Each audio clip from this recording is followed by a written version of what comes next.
with recent public hearings on national Common Core education standards by Wisconsin lawmakers in October. Another element of the national battle is becoming increasingly obvious. This has become a fight largely between concerned citizens and parents on one side, with big business, big government, and a cadre of establishment billionaires like Bill Gates on the other.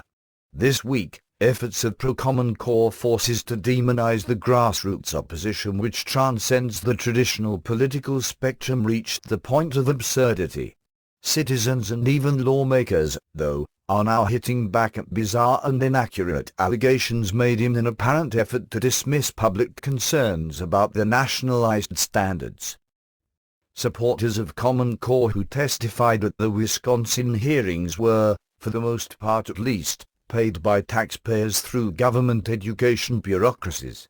Those state and local agencies, of course, received taxpayer-funded bribes from the Obama administration to adopt the controversial standards in the first place.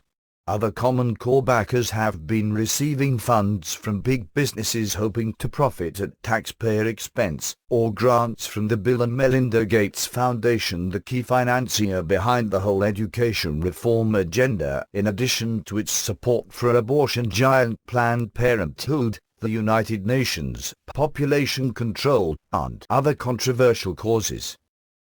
On the other side of the debate were everyday Wisconsinites, MOMs, dads, grandparents, educators, liberal and conservative activists, taxpayers and more.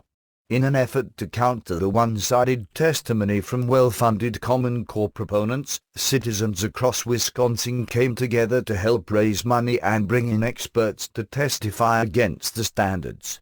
Passing around a hat at meetings, the grassroots activists and concerned parents worked hard to gather small and medium-sized donations simply to help reimburse some of the nation's top authorities on Common Core for their travel expenses, flights, hotel stays, and a few meals, nothing more. Instead of recognizing the concerns and applauding the people of Wisconsin for working together to benefit their children, however, some lawmakers concocted wild conspiracy theories and outright falsehoods in an effort to smear opponents. In a resignation letter to the state committee investigating Common Core, Democrat State Rep. Christine Schienecke claimed the legislative hearings were primarily a roadshow done in conjunction with the Republican National Committee to distract from that party's recent national failures. Claiming that the criticisms of Common Core and Wisconsin echo the extreme statements coming out of the RNC, she alleged that the extremism about the standards seemed to emanate from the Tea Party wing of the GOP. It was not immediately clear how State Rep. Schienecke could claim to know that since she barely heard 10% of the testimony and failed to show up for 3 out of 4 hearings. However, if she had paid more attention, she would almost certainly be aware of the fact that countless teachers, progressives, and educators oppose the standards just as firmly as conservatives. One of the most remarkable elements of the opposition, in fact, is how it spans across the entire political spectrum and obliterates traditional partisan divides. Never have I found myself finding so much common ground with people who call themselves conservative and libertarians. We all agreed public schools were going to be ruined by this. Dr. Mark Nason, a professor at Fordham University and co-founder of a fast-growing Teachers Alliance opposed to Common Core, told The New American. This really represents the worst fantasies of both the right and left coming true. Big government and big corporations imposing this terrible, untested, expensive plan using intimidation and bullying. State Rep. Schienecke, though, apparently has not been listening, suggesting in her factually challenged letter that the massive public outrage surrounding Common Core was somehow being drummed up by the RNC along with another extreme and very rich ally, the National John Birch Society, JBS, which is conveniently headquartered here in Wisconsin. She added, each of the Select Committee on Common Core Standards informational hearings have featured speakers suggested to the SCCCS chairs by the JBS, and whose travel expenses from distant parts of the country have been paid for by the American Opinion Foundation, AOF, a proud arm of the Birch Society. At least one major media outlet joined in, too, running a mostly accurate story about the conspiracy theories under the incorrect headline, Common Core Standards Debate Heats Up Over Payments by John Birch Group. Among the various factual problems with the headline, the AOF is not a John Birch Group. It is a legally distinct entity not owned by anyone. Nor did it make any payments for anything. AOF Executive Director Alan Skoll explained the situation in comments to the New American. A few of the out-of-state speakers' expenses were reimbursed by collections taken up by citizens unassociated with JBS, and AOF was simply asked to consolidate them, tally them, and issue checks to the speakers for limited expenses, Skoll explained, noting that about $5,500 of the $6,000 had been raised and distributed to reimburse, not pay the speakers.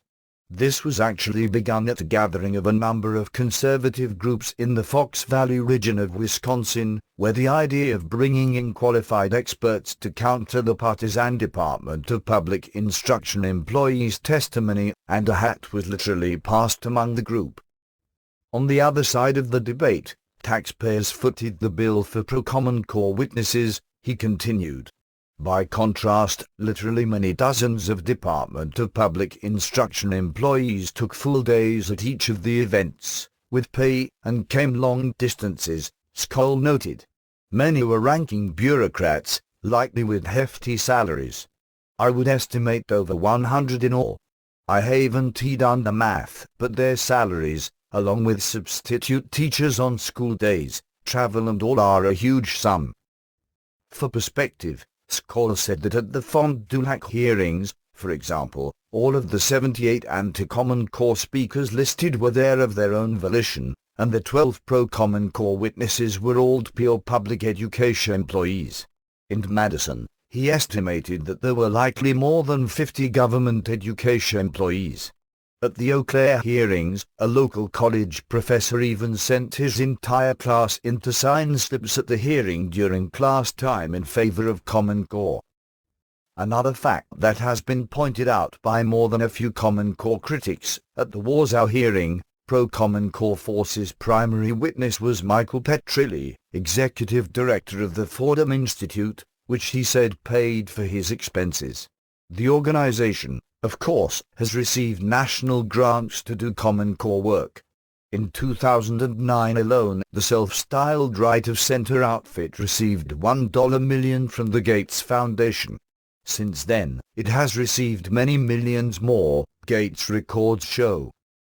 This week during testimony at the hearings in Warsaw, multiple witnesses told lawmakers that they had contributed funds to help reimburse experts who came to speak out against Common Core, even giving the donations hat to Democrat statesman John Lehman, who continually droned on about who paid opposition speakers while refusing to mention the salaries of government bureaucrats. One woman who testified against Common Core on October 30, for instance, told the committee that she donated $13 to help bring some experts in. I am not a member of any right-wing organization, the woman testified. Right after that, another woman spoke. There is more of that huge beast that we do not see, she explained about the standards and everything that comes with them, adding that they were conjured up and developed behind closed doors in secret. Common Core was bought and paid for primarily by the Gates Foundation. The National Education Association Teachers Union, she added, received a grant, and now its website is an advertisement for Common Core. She also pointed to massive education publishing companies such as Pearson that are hoping to rake in huge taxpayer-funded profits as a result of Common Core. Then there are everyday people like her trying to fight back. I am offended, because I am merely a citizen, and I shouldn't be allowed to put money in a hat, as you have been told repeatedly, to bring in an expert to support my views, she complained. I think I have the right. I am not a member of the John Birch Society, and the way you talked about John Birch, You are trying to ridicule the people who support what I believe." Finally, citizen activist Ed Perkins took the stand. "Let me point out to you that the Fordham Institute received $1 million for individuals like Mr. Petrilli to go around this country to promote Common Core," Perkins told the committee before uncovering even larger Gates grants to the Institute. "You have, in my words, attacked some of us for coming here and bringing other people here, with money, out of our own pockets, not from an organization like the Fordham Institute. That angers me." Among the experts who were brought in to speak against Common Core with citizen donations were the two education experts on the Common Core Validation Committee, both of whom refused to sign off on them. Perkins was clearly upset about the half-baked attempt to smear concerned citizens and experts while belittling the grassroots opposition. "You have besmirched people by saying we are part of some radical organization," he continued. "That you should have never done in your capacity as a senator who is here to serve people." In a November 1 letter, Perkins continued tearing apart the attacks on citizens' efforts. "Our goal in determining to raise the travel funds for these respected and informed individuals was to help provide information on Common Core that we believed was not known to Wisconsin legislators, taxpayers, and parents," he wrote. "We raised money only for plain fare and modest accommodations if needed. No expert we assisted was reimbursed for their time in any way, nor was their testimony remunerated. At no time did they of American Opinion Foundation do anything but manage the donations of parents, grandparents, and other citizens. It is David and Goliath, our tiny little sum against the Gates Foundation's millions, the efforts of concerned parents, grandparents and other concerned citizens against a supremely wealthy foundation that has busily been buying a path forward for CCSS, Common Core state standards, over the past few years," he continued, pointing to tens of millions of dollars handed out by the Gates Foundation to promote the standards in recent years. Yet, somehow we, along with Allen's Cole and Ayoff, and by association JBS, which functioned as nothing more than a bank for the collection and disbursement of our modest funds, are painted as the suspicious characters, the extremists, the bad guys. Those advancing CCSS in this state must have a lot to hide to engage in tactics of this nature. We don't. In his testimony, Perkins also pointed to legal experts and state law to show that citizens and lawmakers do indeed have the authority to stop Common Core. Tony Evers, superintendent of public instruction for the state of Wisconsin, claimed, "I think the legislature's ability to derail this is somewhat limited, and I believe the Constitution of the state gives me that authority to mandate education standards." That notion, however, appears to be grossly mistaken, according to Perkins and the legal sources he cited. "Mr. Evers is suffering from hubris," he said, calling on the government education boss to have a little humility. Leaders of the State Common Core Committee investigating the standards said the hearings were helpful, but lashed out at State Rep. Shinaki, the legislator who resigned after failing to show up to hearings for her inappropriate behavior and efforts to marginalize the concerns of the people of Wisconsin.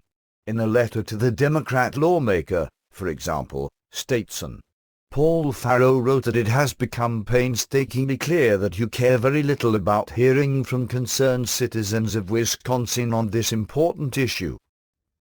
The citizens of Wisconsin deserve to be heard by thoughtful legislators who are interested in finding ways to improve education throughout Wisconsin, Farrow added.